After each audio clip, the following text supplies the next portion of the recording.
Et on passe à l'éclairage de Christian Boulet. On va découvrir avec vous ce soir, Christian, une page peu connue de l'Afrique ancienne. Un héritage qui fait référence à ce qu'on appelle aujourd'hui les droits de l'homme ou encore la bonne gouvernance. Et pour débuter, on va faire un voyage dans le passé. Oui, Linda, je vous amène dans l'Empire du Mali entre le XIIIe et le XIVe siècle. L'Empire du Mali était tout simplement l'un des plus vastes et les plus puissants d'Afrique. On le voit figurer sur cette carte. Et c'est un empire... Oui, absolument, il était magnifique. C'est un empire qui a été créé par Soundiata Keïta et il est né de un tout petit royaume qui était à cheval entre le sud du Mali actuel et de la Guinée-Conakry que l'on connaît aujourd'hui.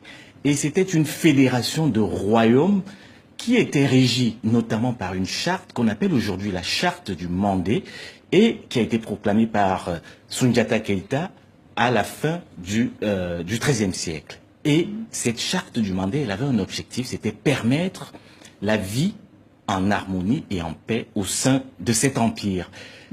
Et le plus important pour cette charte du Mandé, c'était d'essayer de faire en sorte que toutes les populations au sein de l'empire vivent plutôt en paix.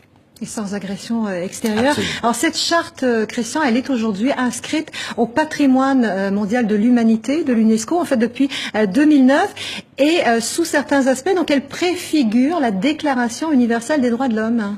Absolument. Dans son article 5, par exemple, cette charte du Mandé, je rappelle que nous sommes au XIIIe siècle, au cœur de l'Afrique, dans cet empire du Mali, cette charte dispose que chacun a le droit à la vie et à la préservation de son intégrité physique. En conséquence, toute tentation d'enlever la vie à son prochain est tout simplement punie de la peine de mort. C'est l'article 5 de cette charte. Un autre article que j'ai choisi, l'article 16 de cette même charte du Mandé, nous sommes au XIIIe siècle. Il dit ceci à propos des femmes. Les femmes, en plus de leurs occupations quotidiennes, doivent être associés à tous nos gouvernements, évidemment les gouvernements de l'époque de l'Empire. Il est donc faux de considérer aujourd'hui, ou de dire aujourd'hui, comme le font souvent certains, que les droits de l'homme, c'est une importation de l'Occident en Afrique. Un argument qu'on entend bien souvent lorsqu'il s'agit pour les autorités locales de respecter les droits, les libertés individuelles ou collectives en Afrique. Une charte très très moderne, très avant-gardiste. Christian, on quitte le XIIIe siècle pour le XIXe siècle avec l'empire du Wassoulou.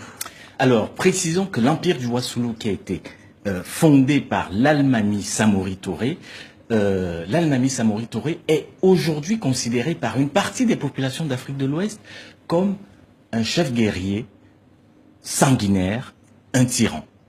C'est la conséquence directe des conquêtes de l'Almami Samori Touré pour agrandir son empire, mais aussi ses confrontations avec le colonisateur français.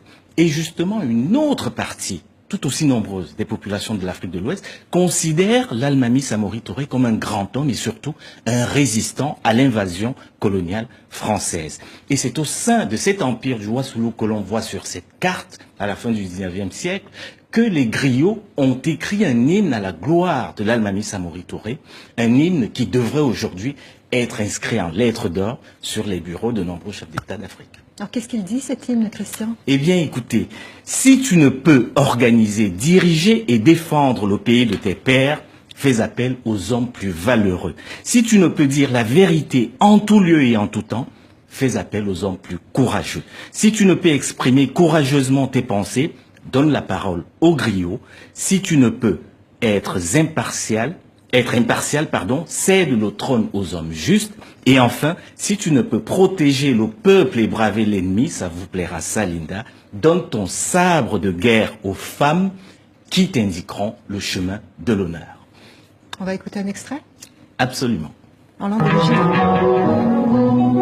L'hymne de l'empire du Wassoulou proclame: si tu ne peux organiser, diriger et défendre le pays de tes pères, fais appel aux hommes plus malheureux.